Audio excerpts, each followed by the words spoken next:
babies. That is not bullshit. It's true. That's Jim Caviezel, the man who played Jesus Christ. And he's not talking about a movie. And here's where it gets even darker. She believed consumption was transformation, that youth could be taken in, that vitality could be absorbed. She talked about ancient rites, about elites throughout history who understood what the masses didn't. There was a separate kitchen on her property, stainless steel, private entrance, no security cameras inside. Ellen DeGeneres, Epstein Island, a secret kitchen. And now the one person who saw it all from the inside is finally ready to talk. Portia de Rossi is about to blow the lid off one of the most disturbing secrets in Hollywood history.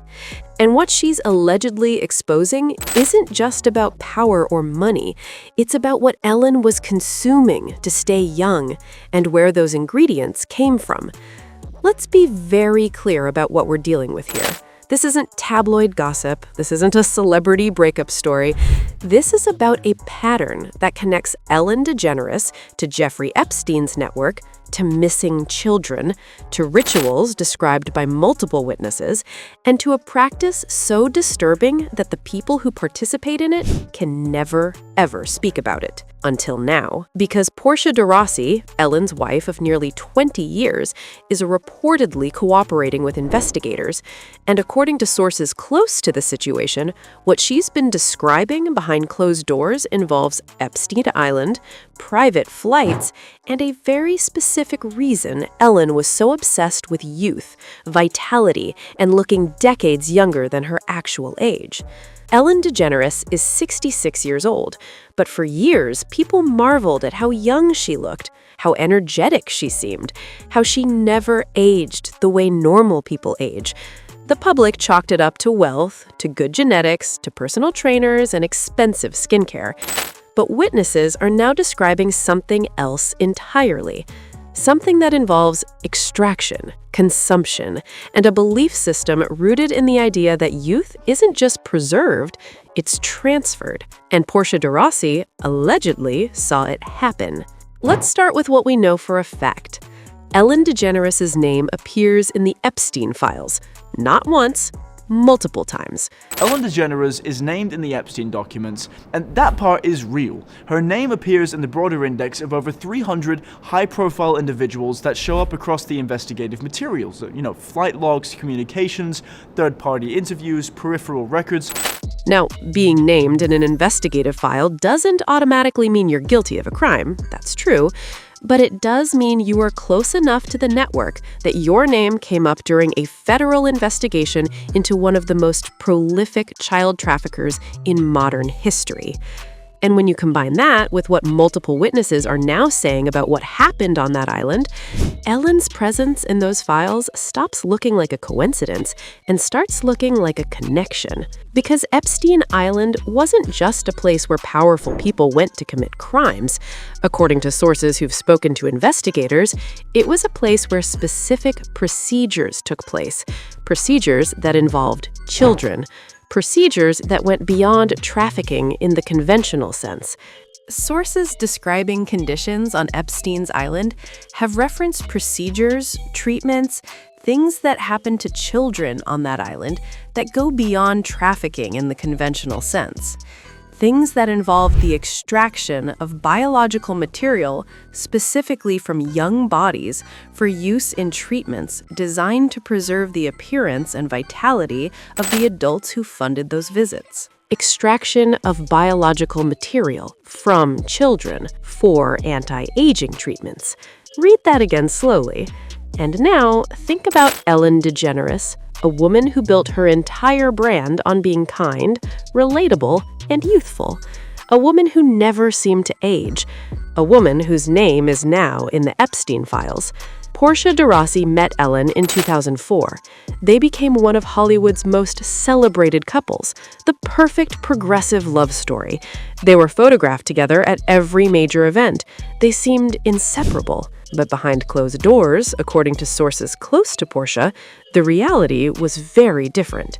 Portia reportedly began noticing things early in their relationship: strange visitors to their private estate, private chefs who were dismissed without explanation, deliveries that arrived in unmarked vehicles, always late at night, always handled personally by Ellen. And then there was the kitchen. There was a separate kitchen on her property, stainless steel, private entrance, no security cameras inside. A personal chef who handled everything except the main course. Think about that. Why would Ellen DeGeneres, a billionaire with access to the best chefs in the world, insist on preparing certain meals herself? And why would she need a completely separate kitchen with no security cameras? According to witnesses who claim to have been present at private gatherings on Ellen's estate, the answer is because what she was preparing couldn't be documented, it couldn't be seen by staff, and it could never be traced back to her. Portia reportedly walked in on one of these preparations in late 2019. She didn't understand what she was seeing at first, but when Ellen asked her about it, Ellen's response was chilling. She believed consumption was transformation, that youth could be taken in, that vitality could be absorbed. She talked about ancient rites, about elites throughout history who understood what the masses didn't. Ancient rites, elites throughout history. Ellen wasn't talking about a diet trend. She was talking about a practice, a tradition, something passed down through circles of power for generations. And Portia de Rossi, according to sources, was horrified. So how does this tie back to Epstein Island? Flight logs obtained through the Epstein files investigation show multiple trips taken by high-profile individuals to Little St. James Island between 2005 and 2015. Ellen's name has been connected to at least 2 of those trips, according to sources familiar with the documents. But here's the critical detail. Ellen didn't go to Epstein Island for the reasons most people assume. She wasn't there for the parties. She wasn't there for the networking. She was there for the treatments. Multiple witnesses have described a medical facility on Epstein Island, not a hospital, a private lab, equipped with extraction equipment, refrigeration units, and a rotating staff of medical professionals who were paid enormous sums of money to never speak about what they did there. The mainstream medical community has begun openly discussing compounds derived from young blood, adrenochrome-adjacent research, plasma transfusion trials, stem cell protocols, as legitimate anti-aging science. What witnesses are describing is the black market version of that science, the version that doesn't require ethics boards or clinical trials, the version that requires an island with no cameras and a very short guest list. Young blood, plasma transfusions, stem cells. These aren't fringe conspiracy theories anymore. Silicon Valley billionaires have openly invested in startups researching young blood transfusions. The science is real. The question is where the blood is coming from. And on Epstein Island, according to witnesses, the source wasn't voluntary donors. It was children. Children who were trafficked to the island, children whose biological material was extracted, children who, in some cases, never left. 55,000 children crossed the border this last year and disappeared. Where did they disappear? 85,000 children, just gone. No records, no follow-up, no answers from anyone in power. And Ellen DeGeneres' name is in the files of the man who ran the island where some of those answers might be. But here's the part that makes this entire system so difficult to expose. Because even if you wanted to come forward, even if you wanted to speak, there's a mechanism in place designed to ensure you never do. Once you consume it, you're bound. That's not just a social dynamic, that's an engineered trap. Think about how this works in practice. You're invited to a private estate, you're told it's a dinner party, you're surrounded by people you trust. Oprah, Ellen, other A-listers. You're served something, you consume it. You don't ask questions because everyone else is doing it. It's framed as a wellness treatment, a vitality boost, something the elite have access to that the public doesn't. And then, later, you find out what you actually consumed. At that point, you can never speak, because if you expose them, you expose yourself. You become complicit the moment you participate. Once you shared that secret, whatever you believed you'd consumed, you were bound to the group. No one betrays a circle that can destroy them. And that's exactly how Ellen allegedly kept Portia silent for years. Not through threats, not through violence, but through shared guilt. Except Portia reportedly never consumed it. She refused. And that refusal, according to sources, is what eventually caused the fracture in their relationship. Because the one rule of the circle is participation, and Portia broke it. This isn't the first time someone close to Ellen has tried to speak out, and what happened to the last person who did should terrify anyone paying attention. Anne Heche was Ellen DeGeneres' girlfriend in the late 1990s. They were one of the most visible couples in Hollywood, celebrated, photographed, put on magazine covers. But after their relationship ended, Anne spent years trying to process what she had witnessed, and sources close to her have said she was preparing to go public. She was reportedly working on a documentary called Children of the Machine, a project focused on child trafficking networks operating within Hollywood's elite circles. That was Anne Heche talking about the documentary, talking about exposing the truth. And then, in August 2022, Anne Heche died in a fiery single-car crash in Los Angeles. The crash wasn't random. It was a hit to shut her up. And the poison started way before, in her relationship with Ellen. Now, we're not stating this as confirmed fact. We're reporting what witnesses close to Anne believed, what the documentary team believed, and what makes their belief credible is the pattern. Because Anne Heche isn't the only person connected to this network who died under suspicious circumstances. Jeffrey Epstein himself died in federal custody. His death was ruled a suicide, but his cellmate was transferred the night before, the security cameras malfunctioned, and the man who knew more names than anyone in modern history took every single one of those names to his grave. You start to see the pattern. When someone gets too close to the truth, they don't get sued, they don't get discredited, they disappear. And that's exactly what Portia de Rossi is reportedly terrified of. Jim Caviezel has been trying to warn the public about this for years, long before most people were paying attention, long before the Epstein files were unsealed. He saw this system up close while filming Sound of Freedom, a movie about rescuing children from trafficking networks, and Hollywood tried to bury it. Everyone was told, from Rupert Murdoch, from Fox to every studio, look, if you touch this thing, you will be out. You will be done. You'll be finished in 3 years. Every major studio was told to stay away from a movie about rescuing children. Why? Because the people that movie exposes are the same people who fund those studios, the same people who attend those private dinners, the same people whose names are in the Epstein files. You know they eat babies. That is not bullshit. It's true. Jim Caviezel didn't stutter, he didn't hedge. He said it plainly. They eat babies.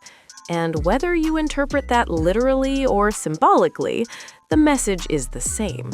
The people at the top of this system consume the young to preserve themselves. Hundreds, maybe thousands. And Portia de Rossi may be the first domino. Because this isn't just about Ellen. Ellen is one node in a much larger network.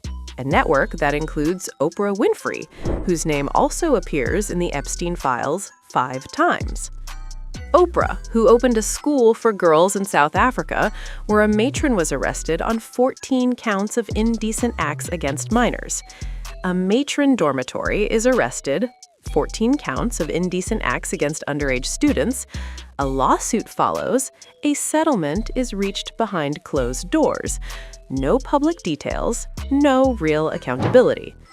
Oprah, who gave Harvey Weinstein credibility for decades. Oprah, who promoted John of God, a Brazilian faith healer, later convicted of serially assaulting dozens of women. Just go to bed, wear white, just wear everything is white, drink the water, take the herb.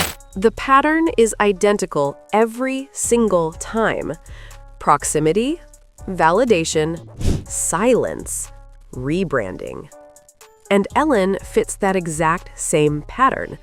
She built her brand on kindness, on dancing, on making people smile.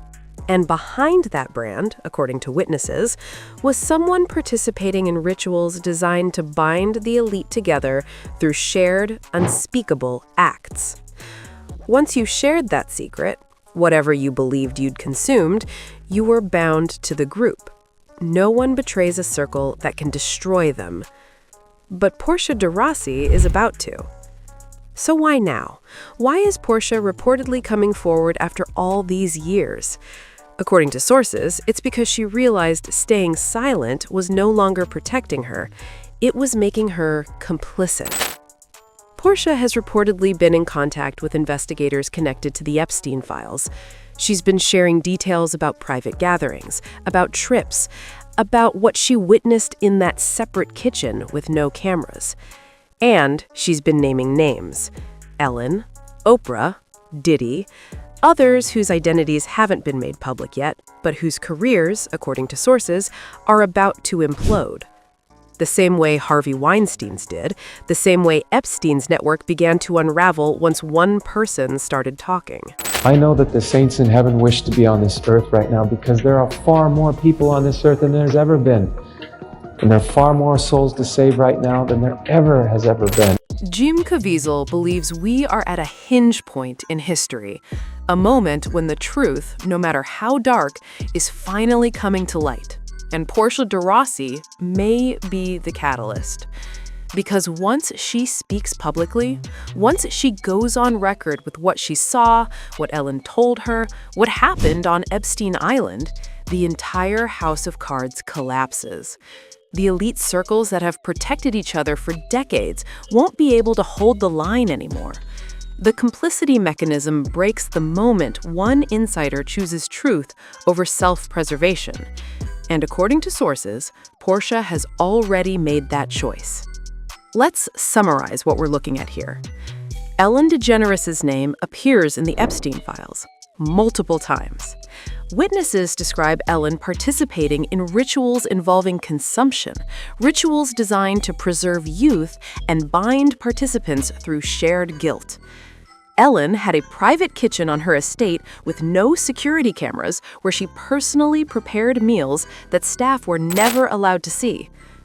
Portia de Rossi reportedly witnessed these preparations and refused to participate, fracturing her relationship with Ellen. Anne Hayes, Ellen's ex-girlfriend, was working on a documentary exposing child trafficking in Hollywood's elite circles and died in a suspicious car crash before it could be released.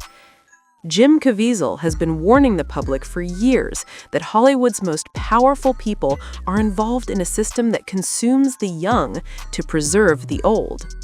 And now, Portia de Rossi is allegedly cooperating with investigators and preparing to go public.